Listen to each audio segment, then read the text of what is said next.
Join the New Zealand Alpine Club today and be a part of New Zealand's proud mountain community, supporting adventure since 1891. Membership benefits include discounts at our extensive network of huts nationwide,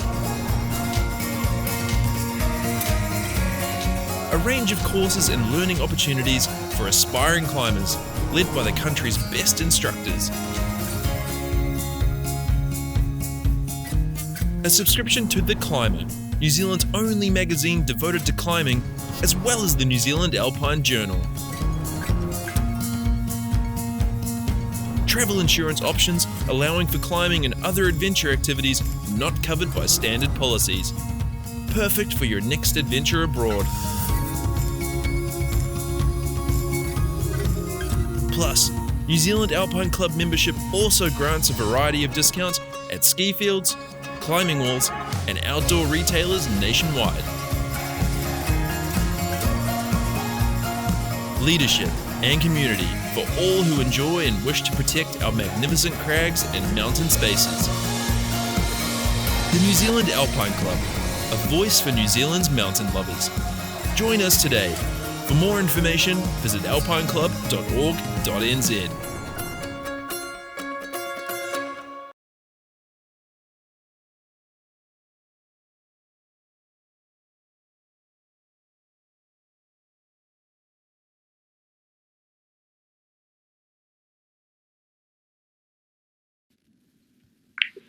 Good evening, everybody. Welcome to this, the second live New Zealand Alpine Club Facebook event, and very happy to be with you this evening. My name is Jazz Morris. I'm based here in Christchurch, and proud to be assisting with the Alpine Club's presentation of a talk this evening from Nick Allen. Before we get into the talk, I'm just going to give some general announcements about what's been happening in the New Zealand Alpine Club and what's coming up. You'll be aware with the change to level 3 next week that things like Post is going to get back up and running. And what that means for the Alpine Club is that the brand new Arthur's Pass guidebook is on sale in the NZAC online store. This is a great way for you to be able to support the NZAC during these, as you can imagine, quite difficult times for the club's activities and revenue and so on. And you can head over to the NZAC's online store to buy your copy at a discounted rate, if you're a member, of $35. The guidebook is fully updated for 2020 with new routes and colour topos. It's an outstanding resource for planning trips when the lockdown is lifted. And as well as the new guidebook, everything else in the NZAC shop is now available again, and dispatch of that will begin on Tuesday when level 3 kicks in. And a link to the online shop is in the comments that you'll see if you're watching us on Facebook. Now, you might have seen our interview with the President, Lindsay Smith, last week. So this week is the second of these talks, and next week we have a virtual club night with IFMGA guide Anna Keeling. It's called Keen to Go Backcountry, and it's about tricks and tools for beginner backcountry skiers. And it'll be a great opportunity to pick up some tricks and tools to support you if you're planning on going backcountry skiing this coming winter. And there'll be an opportunity as well to ask Annie all of your questions. She's got an absolute wealth of experience and enthusiasm for the hills, and this is sure to be a great evening. And the week after, so that's the Thursday the 7th of March. Now, many of you will have heard of Graham Zimmerman and about the first ascent of Link Sar in the Karakoram. And this expedition last year was the first ascent of that peak. And it was supported by the Alpine Club's Expedition Fund. So we're very excited to have Graham speaking at our virtual club night on the 7th of March. And Link Sar really was one of the great problems, of world mountaineering. It had seen a number of attempts by strong teams, and so this club night is a really unique opportunity to hear from one of the first ascensionists, a Kiwi, who was heavily and critically involved in that climb. So Graham will be joining us live from the US. So in order to not have them up until 3 a.m, this virtual club night is going to start at 5 p.m, not 8 p.m. So that's an important point. That'll be straight after work for some of you, at 5 p.m, not 8 p.m, Thursday, the 7th, for Graham Zimmerman's talk. Now, if you're watching us on Facebook, you'll be able to leave questions for this evening's speaker in the comments, and encourage you to do that. We'll be picking them up, and we'll have Q&A with tonight's speaker after the talk. And I'm now going to hand over to Nina Sawicki, who's a member of the NZAC board, and she's also a very good friend of Nick. And so we're delighted to have her, on behalf of the Alpine Club board, introduce tonight's speaker. Thanks, Nina. Thanks, Des, and thank you for the promotion that you've given to the book. So my name's Nina. I'm on the New Zealand Alpine Club board, but perhaps more importantly, I'm a really close friend of Nick. So Nick and I first met about 5 years ago. We just worked out at one of the NZAC climbing camps at Takino. I was immediately impressed with Nick's openness and vitality and his enthusiasm for climbing. But he's also a very, very gifted wordsmith, and little did I know that at the time he was enrolled in a PhD. So Nick and I pretty much struck up an instant friendship, which sustained us through some climbing trips together, some tramping trips together, and the ups and downs of life and relationships. And I've also watched Nick develop the Mastering Mountains Charitable Trust, which has been set up to support young people who have MS to get them into the outdoors. Now, the important thing to know about Nick is that Nick lives with MS.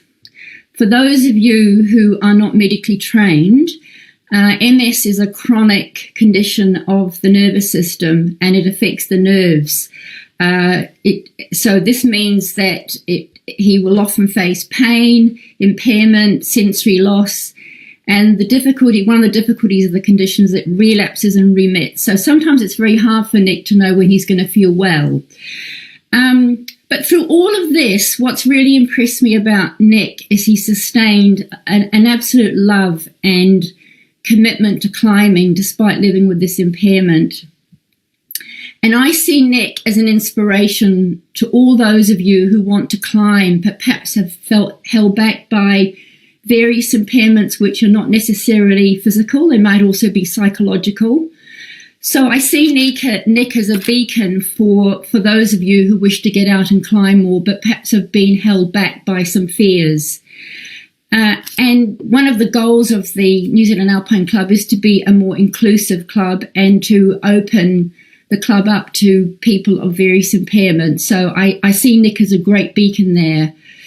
The other thing about Nick is he's written an amazing book called To the Summit, which is about his climb of Island Peak. And for those of you who haven't had access to a copy, I really encourage you to either buy one or borrow one from a friend. And Nick and I have been chatting together a little bit over the last few weeks about one of his goals, which is called Restful Striving. But I will leave him to take you on that journey. Thanks, Nick. Thanks so much, Nina, and thank you for that amazing introduction. I really appreciate that. Yeah, so my name is Nick Allen, and I'd like to start tonight's presentation at Stewart Island, which is in this picture just here. This is me and a mate standing on top of this massive rock, which we had set 10 new routes on last year. And, you know, it's in the Ruggedy Mountains, and it's just a totally magic spot. It's just mind-blowing. And in this picture, this is our last day on the rock. And I felt really sad leaving, but also deeply satisfied with all that we had accomplished. And I suppose I've been thinking about this moment quite a lot lately. Being in lockdown, you know, feeling the itch to get outside. And it's hard not to feel or to think of places like this, significant moments we felt deeply satisfied. And tonight I'd like to tell you a bit about my story and why it was that I felt so satisfied standing there on Stewart Island. And, as alpinists, I suspect that many of us seek or are at least familiar with that thrill of satisfaction, the satisfaction of achieving an objective or striving and overcoming. And as I tell my story, I just want to drill a little bit into what satisfaction means to me, how I've learned to strive from that place of rest, as Nina has said, and how that's been so crucial to my sort of rehabilitation. And so just as a quick outline, we'll start off just with a quick little bit of backstory about growing up with a passion for the outdoors, and then a bit of medical history, which let's talk about how I ended up in a mobility scooter and thought that I'd never be able to climb or tramp again. And then I'd like to tell you a bit about my story of getting outdoors again and of climbing in Nepal at Island Peak and then on Stewart Island. And in between it all, I just really like to consider this theme of satisfaction and restful striving. So this is me on my 7th birthday. My story kind of starts here, early 90s, fantastic shorts, amazing socks. And it is the first time that I'd climbed anything properly. It was, I grew up in Auckland, so my dad took me to the pinnacles in the Coromandel, and it was the first time that I got up high. And I think this is the moment where I caught the climbing bug. This is a life-changing moment for me. I realized, that thrill of adventure.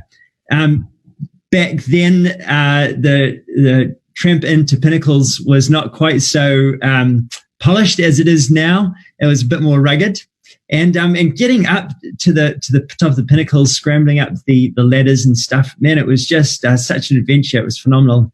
And also experienced that joy of being up high, of being able to see for miles, and the satisfaction of achieving an objective. And this was a game-changing moment for me. And as a teenager and a young adult, I threw myself into climbing and tramping. I idolized all those famous climbers and wanted to be like Sir Ed or Reinhold Messner. And I was fueled by the dreams of climbing big Himalayan peaks or achieving gnarly first ascents rock climbing. That was my goal in life. And as a teenager, I strove towards that goal. I practiced my climbing. I cycled a lot. I cycled about 400 to 500 kilometers a week. And so I was super fit. And I took a lot of pride in my athleticism. But then stuff began to change. So this is me standing at the back when I was about 18 or 19. And this is about a year or two after I first started experiencing these strange neurological symptoms. And to begin with, I started losing bladder control and started wetting my pants, which was obviously super embarrassing for a teenage boy. And I started experiencing weakness in my left leg and a tremor in my hands. And I tried to ignore this and to hide it. I stuffed toilet paper in my pants, and for the weakness in my legs, I just thought I wasn't training hard enough, so I'd push it even harder on my bike, but it just didn't make a difference. And during this time, I felt quite driven. I felt driven to go harder than my mates, to do cool stuff. I was driven to prove myself, to prove that I was hardcore and noteworthy, because that's where I thought I'd find satisfaction. And I think this drivenness was actually a significant obstacle to me finding any lasting satisfaction in those activities. And the striving that came with my attempt to seek identity through sport sort of precluded that state of rest and satisfaction.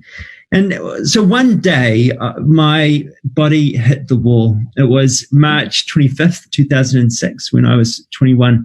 remember that day really vividly because I woke up and I was so weak that I could hardly even shower myself or walk up a flight of stairs at my parents' house. And this was like a really massive, sudden change from having gone to being really fit to hardly being able to shower myself. It was quite disconcerting, and days turned into months. And I just wasn't getting better. I experienced debilitating fatigue. And initially, I'd push myself really hard to do stuff and then crash even harder later. Example of this would be I'd walk for an hour or two and then would be practically bedridden for a week or more as a result. And this was really tough. As someone who loved climbing and cycling, being bedridden was just the pits. And my friendships grew apart as well. My friends were out doing cool stuff outside and I was at home, and I felt alone and isolated. And more than that, I think because my identity was so tied up in what I could do, I felt quite worthless and depressed. So the doctors told me that if I didn't exert myself, that maybe I'd come right with time, and that I should take it really easy. And I did this begrudgingly, but it had consequences. With time, my balance deteriorated significantly. I experienced greater weakness, started experiencing high levels of pain, and then my feet began to drop so that I couldn't lift my toes properly, and I would trip frequently. So going outdoors was a huge obstacle. And I really felt the pain of that separation from my passion, And so I bought this, a 1983 Land Rover. And I loved that car, or that beast, so much. This photo is of me and my brothers down at Klondike Corner in Arthur's Pass, and a mate of mine as well. We had outfitted the Land Rover and were driving around the South Island for 4 weeks, and it guzzled so much petrol it was ridiculous. By the end of the trip, we had so we had savings, and by the end of the trip, we had $3 per person per day left for food. And the trip ended when we saw a couple leave a table of half-eaten food in Wanaka, and we were going to sit down and eat that food because we were so hungry. Had a seagull not beaten us to it, but that's a whole other story. And but for me, that Land Rover sort of held the hope of getting outdoors again, and it was able to take me to cool places like Klondike Corner. And I felt cool in it, and it offered me access to a community, this great bunch of guys who loved Land Rovers as well. But in time, I couldn't even handle the Land Rover, without power steering and stuff. It was pretty difficult to drive, and I couldn't afford the petrol. I think it was costing me about 50 cents a kilometer in the end, and I had to sell it. And not long after I sold it, I started looking for a different set of wheels. This is me just a few months later, when I was 24, when I was studying in the US on a scholarship. And I'm smiling in this picture because it is a picture, not because I am happy. In fact, this is the only photo of me in a mobility scooter in existence that I'm aware of. I had deleted all of them because I hated that thing so much. I felt ashamed to be in the scooter and reliant on wheelchairs to get around. And I remember the day that I stepped into that mobility scooter quite vividly as well. I actually felt sick to my stomach. I felt humiliated. I felt defeated. And I felt this loss of worth. To be athletic and strong was to be a man, I thought, and to be reliant on a wheelchair was to be a weakling. And to step into that scooter, I felt like I had to give up on any hope of ever climbing or tramping again. I'd gone from the Land Rover, which could take me places, to this, which was really restricting me to just the sidewalk And my world had shrunk so profoundly, and I felt barred from the outdoors. But I had no choice. By this stage, I was only able to walk a few minutes at a time. I couldn't really balance anymore. I couldn't handle any uneven surfaces. I was tripping frequently. And the mobility scooter was a necessity if I was ever to leave the house again. So I was in the mobility scooter for 18 months, and I found it really tough. And I suspect that many of you have probably experienced similar feelings at some point. You know, that feeling of being confined. We've all experienced that during lockdown. And I know most of us have been itching to get outside, and the frustration of not being able to get outside, of being able to do the things that we love. You know, we have had these beautiful, fine weekends, and it's been hard, stuck inside, not being able to be outside using this beautiful weather. And then, that feeling of isolation. Perhaps some of you have experienced an injury and endured the frustration of seeing your mates out having a good time, and you're stuck at home. And so these were some of the things that I was feeling. So shortly after I turned 25, I was sitting across the table from a neurologist, receiving the diagnosis of multiple sclerosis, which, as Nina mentioned, is a neurological disease affecting the brain and spinal cord. And in many ways, I thought that this label would come as relief, but I was just absolutely devastated. I was devastated by the permanence of it. This would be a lifelong thing. And I was devastated by the association with disability. That was a big one. And with this diagnosis, I was told that there was nothing I could do to improve my situation, that I would inevitably decline and become increasingly immobile, and that this meant that I would never be able to tramp or climb again. And I just didn't know what to do with myself. And, the crazy thing is that your MS is just one of many neurological disorders. And in New Zealand, 1 in 5 New Zealanders will experience or have or develop a neurological condition at some point. This would include things like meningitis, cerebral palsy, epilepsy, muscular dystrophy, functional neurological disorders, stroke, Parkinson's, Alzheimer's, and dementia. 1 in 5 of us will get something that will prevent us from getting outdoors, and that's just neurological disorders. It's quite sobering, but I think this shows how much of New Zealand's population stands to be excluded from the outdoors, and that's why I'm passionate about encouraging conversations about how we can open up climbing to these people. But anyway, back to this diagnosis. So I was feeling devastated. And I think initially when I was given the diagnosis of MS, I was in denial about the whole thing. I just didn't want a bar of it. And in particular, I didn't want that association with disability. But meanwhile, my mum, bless her heart, she was busily researching and getting in contact with the local MS Society. And she presented me with a body of evidence that was compelling and confronting. It showed that there were ways to improve my situation through diet, exercise, and stress management. But this meant I had a choice. I could continue as I was and lose the ability to walk, or I could do something about it. But to do something about it would require me to own the label.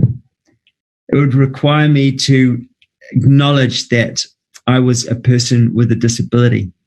And that was a hard call.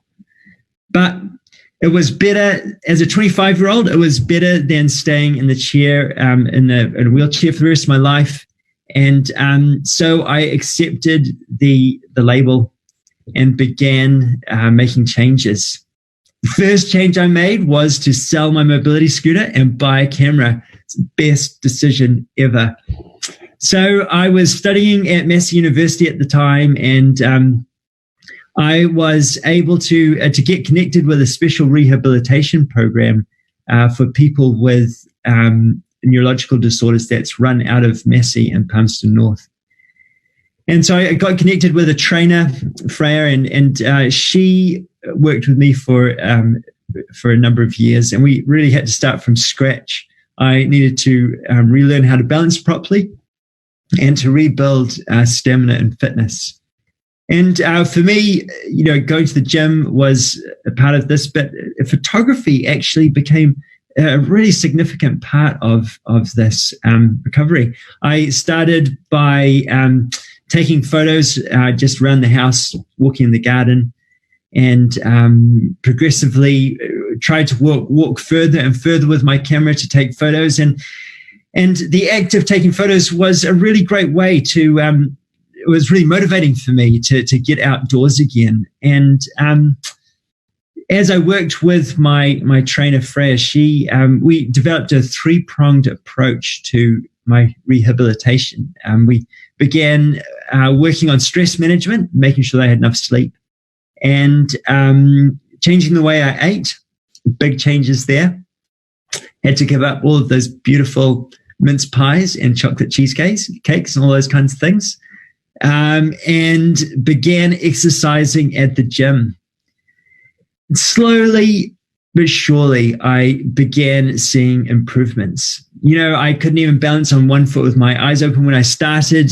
And after a little while, I was balancing for 3, 4, 5 seconds, and then a minute, and then a few seconds with my eyes closed. And, this gave me a huge amount of hope and a sense of agency, that I was actually in control and not just sort of at the mercy of this disease. But it wasn't all up. There were plenty of hard crashes along the way.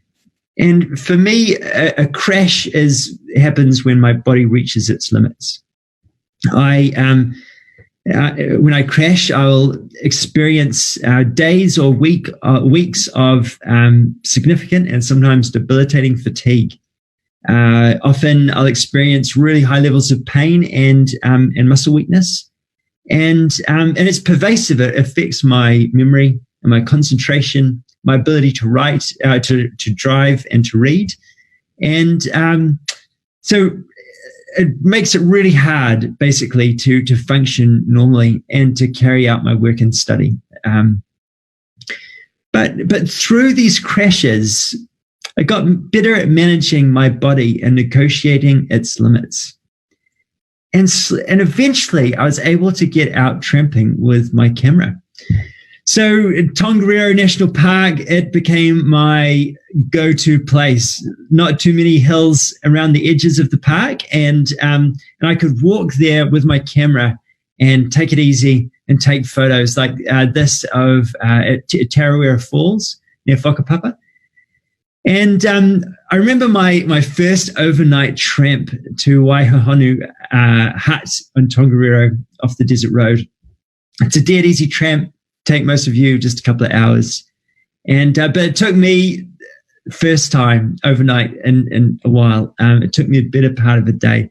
I'd walk for about 20 minutes, rest for a while, walk for another 20 minutes, rest, sometimes have a wee sleep, and continue. And eventually I made it to the hut.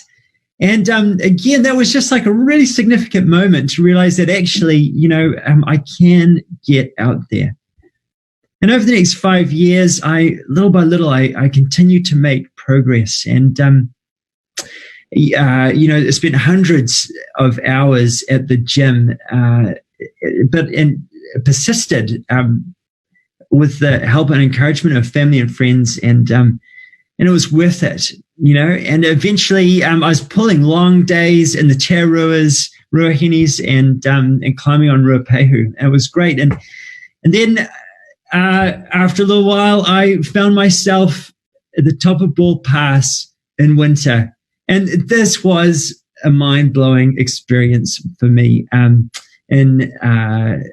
I going into this, this was in August 2014, and I was really skeptical about whether or not I'd even be able to make it to like the playing fields halfway up, much less the top of Ball Pass. There'd been quite a lot of snow, and I went in quite anxious and got to the top of this, and the view was just mind blowing. I mean, it was the first time I'd been in the mountains for like properly for years. And I just felt this real thrill of the realization of what's possible, and that all of this hard work had not been in vain. It had been worth it.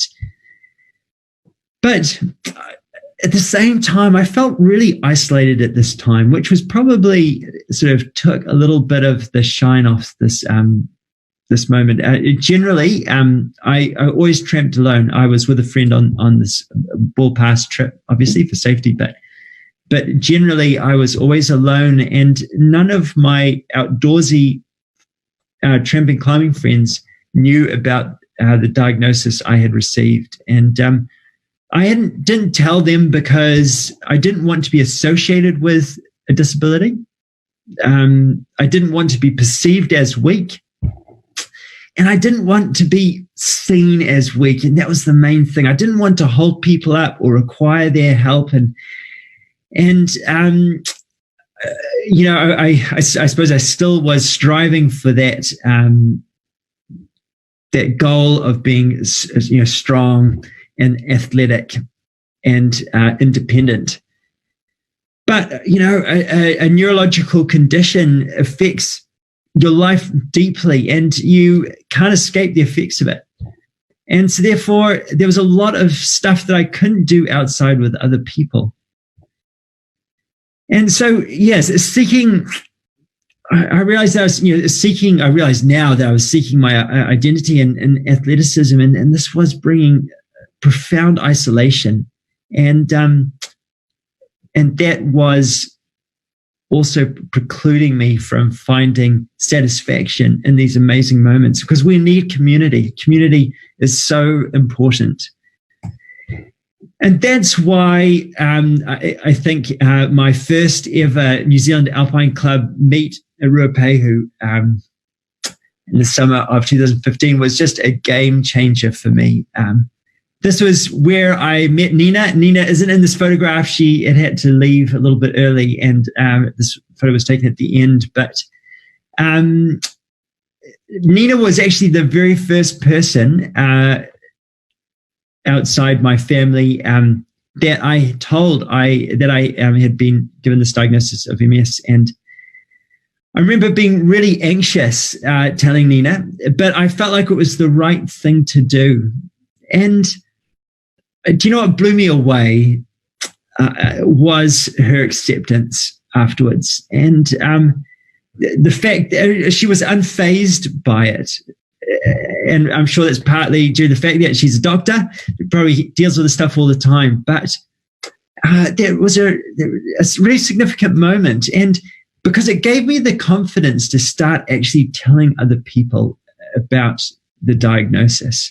And over the following months, I slowly began telling others in my local tramping club, Palmerston North Tramping and Mountaineering Club, about my diagnosis. And I experienced the same thing, acceptance and support. And I had withheld that information, thinking that they would push me out and say, "Oh no, you can't participate," and get lost. You're a disabled person.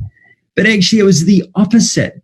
I was welcomed, and this was such an amazing thing. And I think to have the support of a community behind me was just amazing. And that's when I realized what I'd been missing out on. My desire to appear strong had been just such an obstacle to enjoying the satisfaction that comes from good community. And admitting my limitations, which is something which I still find really hard to do, admitting my limitations opened the door to enjoying the richness of supportive friendships like mine with Nina. And so as a club, as the NZAC, I believe that we have such an amazing opportunity, an opportunity to show Kiwis with any kind of disability or impairment what it's like to be part of an awesome community, because we do have an awesome community. And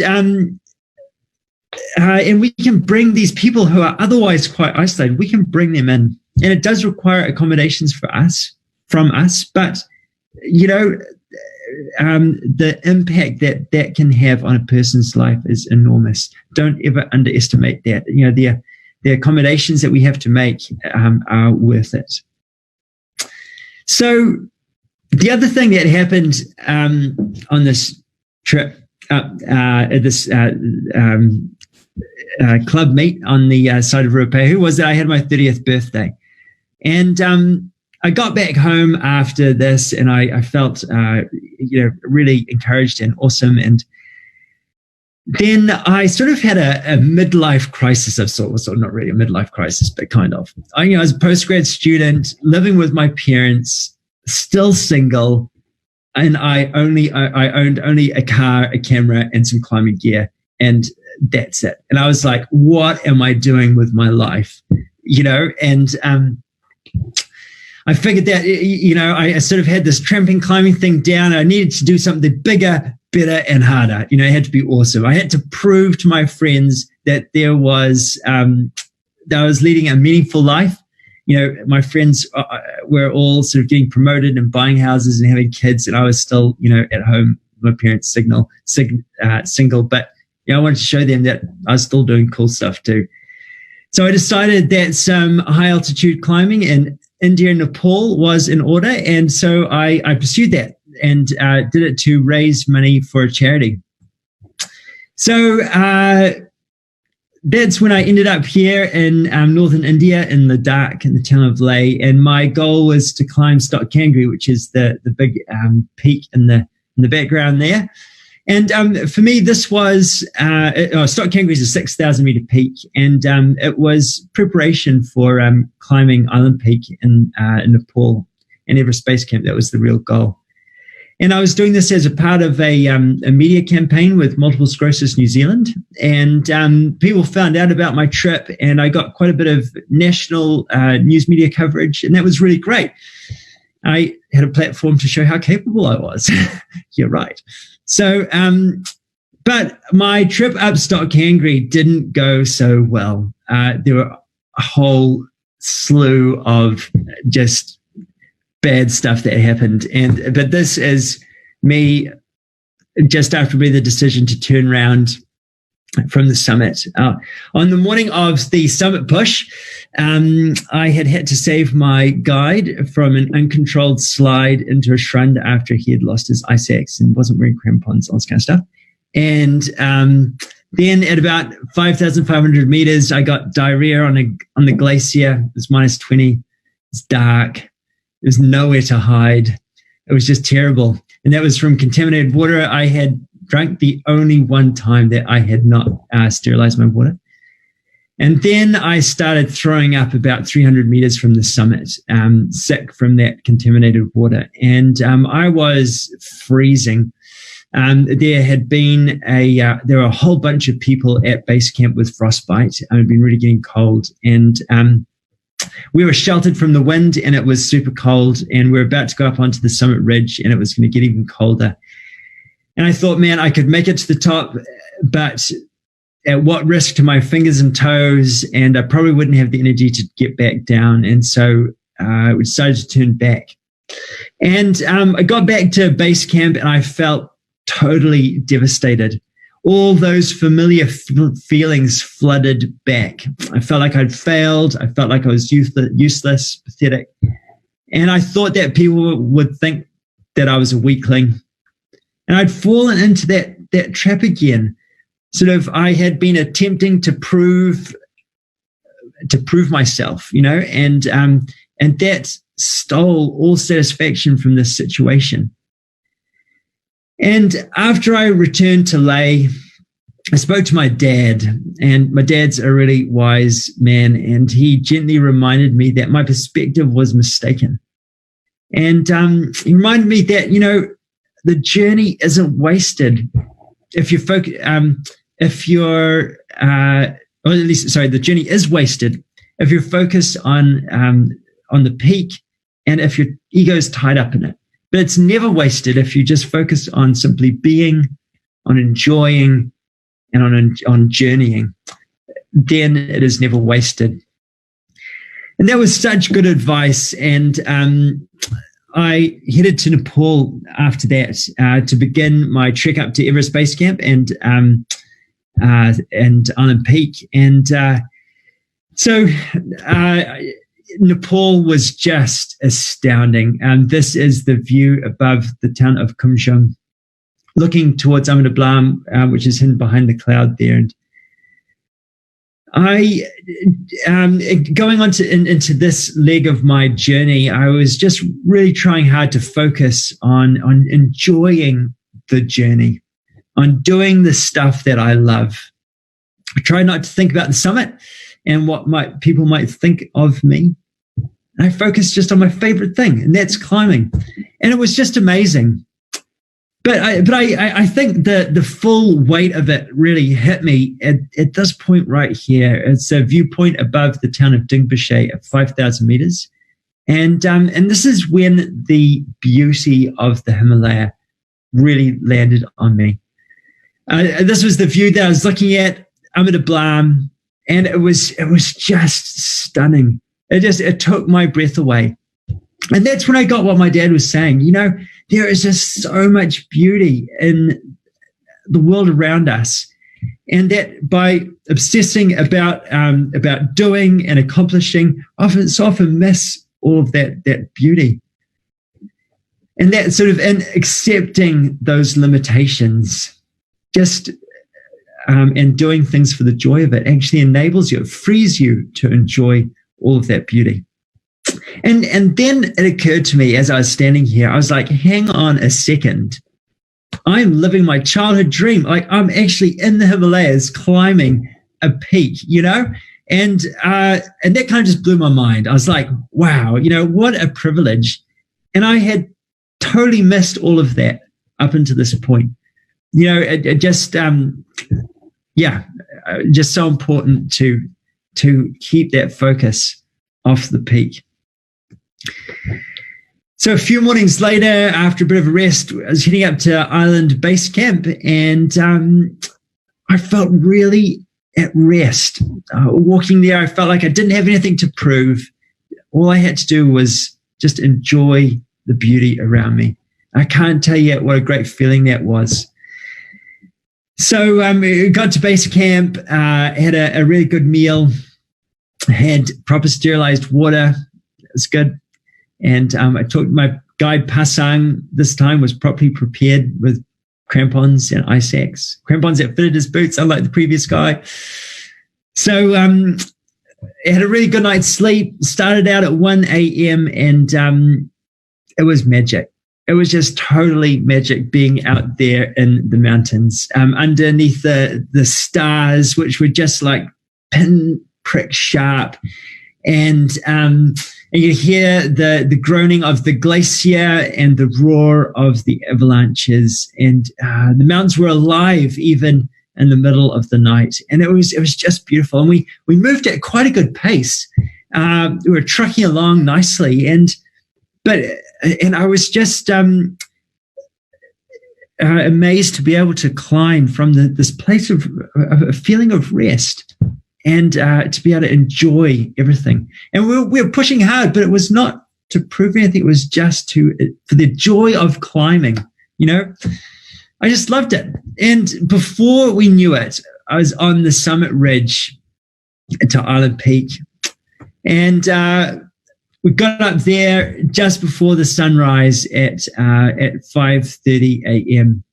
And man, it was just the best thing ever to watch the sunrise over the Himalayas from 6,000 meters. It was just magic. And so we took some photos, and apparently the previous day there'd been 30 people up on the summit, but it was just us. It was phenomenal, and it was hardly a breath of wind, and I was just still lost for words at the beauty of the summit. And that's sort of like the Everest Massif behind me there in that photo, and just felt so close just to reach out and touch it almost. But then I kind of blew my mind that, it's like another 2.5 Ks straight up, just phenomenal. But I got back to base camp, and I just felt overjoyed. So this is me and my guide Pasang, and it was quite a life-changing experience actually. Again, and in many ways not dissimilar from that first experience of climbing as a 7-year-old. That experience of getting up high, seeing the beauty, the thrill of adventure, the joy of being up high, that satisfaction of achieving an objective with nothing to prove, just being there for the joy of it, and relishing the beauty. And it was just such a moment of deep satisfaction. And I felt there at base camp, I just felt so deeply appreciative of community. I knew that I could not have done this without the encouragement and support of my friends and family. For example, my dad for years, after I first got rid of the mobility scooter and was trying to get my walking back, I experienced a lot of pain. And my dad would massage my legs for 45 minutes each night so that I could sleep properly, get the rest I needed. And so like such incredible commitment from people like, my family and friends like Nina who encouraged me. And then also the people from the club that had encouraged me and were excited for me about this trip. And, I think I realized at this moment that actually, it's difficult to succeed on your own. I could not have done this without the help of others. I couldn't have done it if I had just continued as I was, climbing all the time by myself or tramping by myself. And we need community, and that's why clubs like the New Zealand Alpine Club is so important, I think. And so after this amazing experience, I returned home, wrote a book with Massey University Press, and set up a charitable trust called Mastering Mountains. And as Nina mentioned, the purpose of the trust is to help people with neurological conditions overcome the obstacles that prevent them from getting outdoors. We have been, up until recently, just focused on people with MS, but now broadening it to a wider audience, people with neurological conditions. And so here are some examples of the awesome stuff that Mastering Mountains has been able to accomplish. So the lady in the black jacket here, the rain jacket, is Sue. So when Sue applied for a grant from Mastering Mountains, she could only walk for about 5 or 10 minutes at a time and never on uneven surfaces. She has a really active daughter, and she wanted to be able to enjoy the outdoors with her daughter. And so Mastering Mountains paid for a grant, or at least paid for a specialist trainer for her for 1 year. And afterwards, Sue was able to complete a 6-hour traverse of Mount Maungatautari in the Waikato. It was awesome. And then this is Marlene. So she used to walk, use a walking frame to get around, and having already got herself out of a wheelchair. And Marlene was an avid hiker and runner, and but really struggled with not being able to get outside. And so the trust paid for a specialist trainer for her for a year. And she learned Nordic walking, amongst other things. And then she was able to complete a 3-hour walk near Lee, north of Auckland, and climbed Rangitoto unaided, which is awesome. And then there's Tracy from the Manawatu. She's like super active in the MS community in the Manawatu, and she's been in a wheelchair a couple of times, I think, at various points. And last year, walked the Inca Trail to Machu Picchu, which is, again, an extraordinary accomplishment, having come from a wheelchair. And she did this so that she could enjoy the outdoors with her son.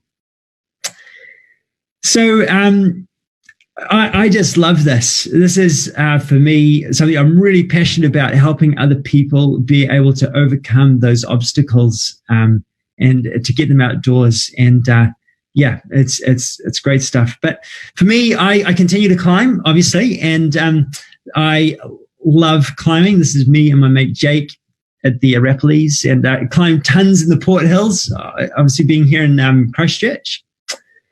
But last year, or about a year ago now, it doesn't feel like that long ago, but I had the incredible privilege of going down to Stewart Island to do some climbing. And there was actually a lot of unclimbed granite down in the Ruggedy Range on the west side of Stewart Island. And so we flew in onto the beach, chartered this flight, and had to walk in with 40-kilo packs. So brutal.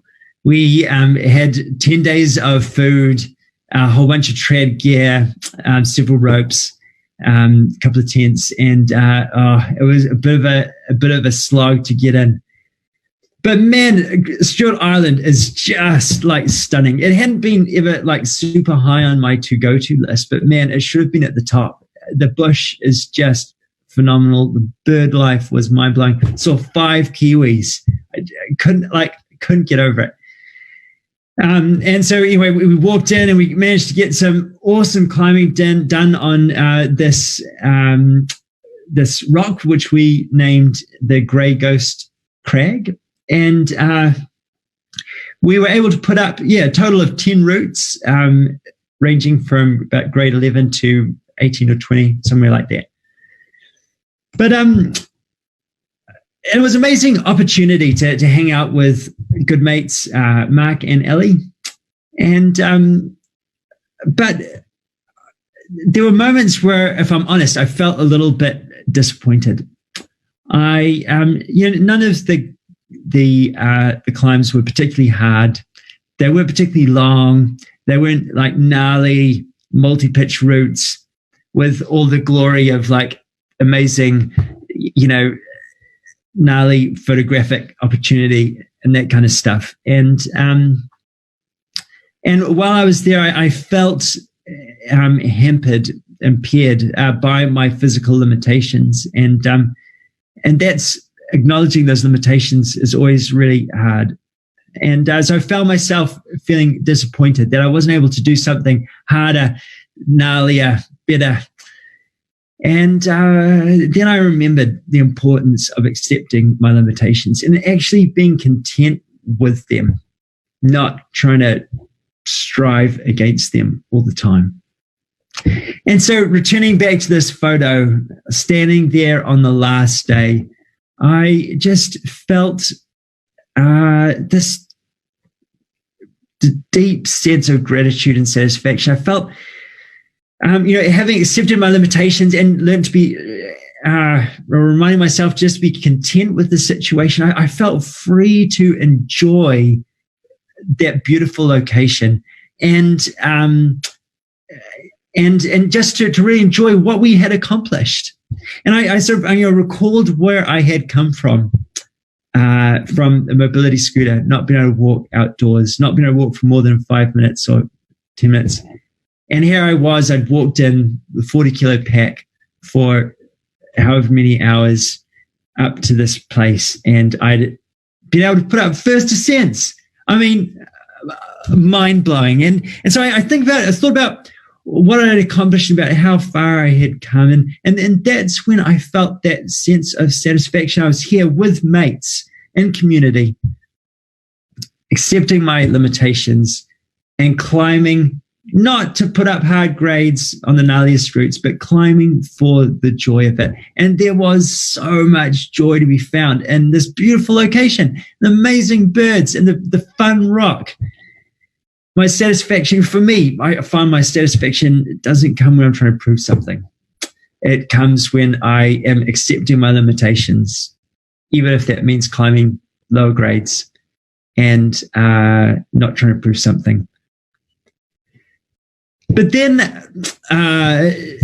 more recently, in September last year, I had a big crash. There were a variety of factors that sort of created this perfect storm. And one day found myself pretty incapacitated, couldn't shower myself, couldn't really walk unaided, couldn't undress myself, and had to start again, basically. I walked for about 3.5, 4 months, had to use crutches because I lost my balance again and I had a lot of weakness. And so I was fortunately able to get rid of the crutches earlier this year, just after Christmas. And I think this experience has been super discouraging at times, as I think, man, is this that, am I back in a wheelchair again? Am I ever going to be able to get out climbing? And again, this is where just that whole thing of accepting the limitations, actually not pushing to prove, but just resting, resting in the situation. That's where it's so important. And I think patient friends are so important. I've got a couple of climbing buddies here in Christchurch who put up with me. We planned to go climbing and then I'm sort of like crook and, or just like, that debilitating fatigue comes in and I just feel like I can't climb. And, and they stick with me and it's phenomenal. Supportive community is just so important. And, so that's why I'm a passionate supporter of the New Zealand Alpine Club. I think, man, the more that we can do to help each other, help others, bring other people in, the more that we can do, the better. And so that is, that's my story. And be happy to take any questions. All right. Thanks very much, Nick. That's been a sensational talk, and I've been frankly deeply moved by it. I think you're an absolute inspiration, and the comments coming through that I've seen on our Facebook feed really just emphasize that. In terms of some questions for you, you've covered a range of topics, and I'll start off with a quick one. It's possibly something that everyone's asking themselves at the moment. The situation is this, the lockdown's over, there's a high pressure system, you've got like 4 or 5 days off work, where are you going? What's plan A? Oh, good question. So, I have to think. I suppose it depends who's free to come with me. But so at the moment, I am still... access is kind of tricky sometimes. So I'm still kind of rebuilding strength in my legs a bit. So that comes into it. I love climbing down at Mount Cook and the Sebastopol Bluffs and that sort of wider area. And so I'd probably, that would be right at the moment, particularly with no tourists. That'd be like such an epic spot to be. Yeah, no, great point. I don't think anyone ever gets sick of laps of rhetoric, right? 100%. Cool. Oh, well, I'm afraid I accidentally stole a question from someone watching live with us. Sorry, Sarah. I hope that answers your question. She asked where's your next trip? Maybe that's a bigger question. What's the next kind of big plan that you've got? Well, the next big plan, I was going to be going up to Kilimanjaro in September, but that obviously isn't happening now.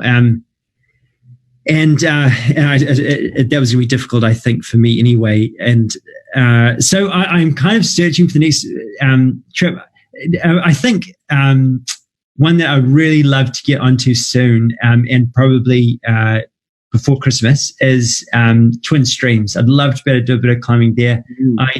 I just love multi-pitch climbing. It's fantastic. Oh, yeah, cool. Let me know. I haven't yet made it in there myself. So. Oh, true. Yeah. No, that'd be great.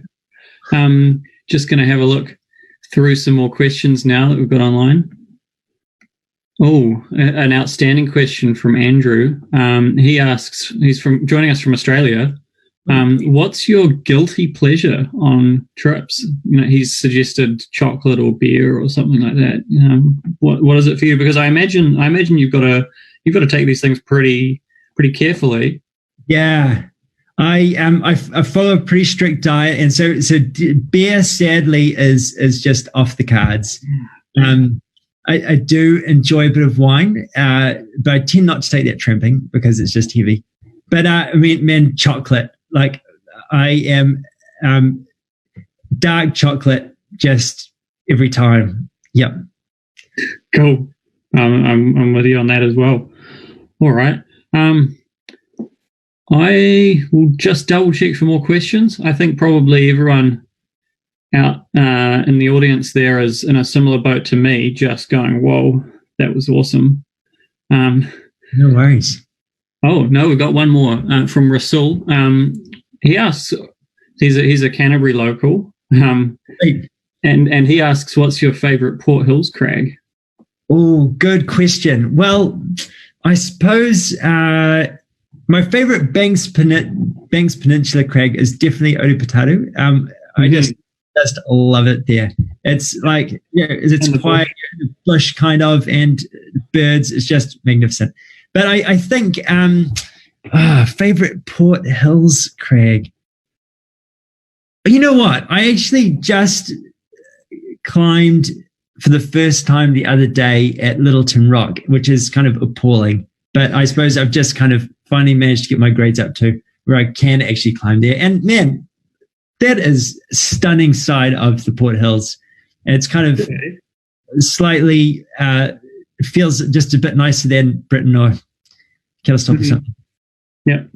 No, I agree. I really like the view into Littleton Harbour. Yeah. Totally. Sometimes just tucked out of the nor'easter as well. Apologies to non-Canterbury folks. This is a bit niche here. Anna asks, what was your favourite climb on Stewart Island? Oh, so I had this one climb which so I've got a nephew in the States, my sister's son, and my hope is that I've kind of got him into climbing a little bit, and so I send him all of these videos when I'm out climbing, and I'll be like, hey Johnny, I'm climbing here and doing this stuff, and he loves it. So I'm hoping that one day he'll come to New Zealand and climb some of these things. So I called the climb after Johnny. I called it Little Johnny, and that was probably my favorite climb. I think it was just a 17, but it was just really aesthetic.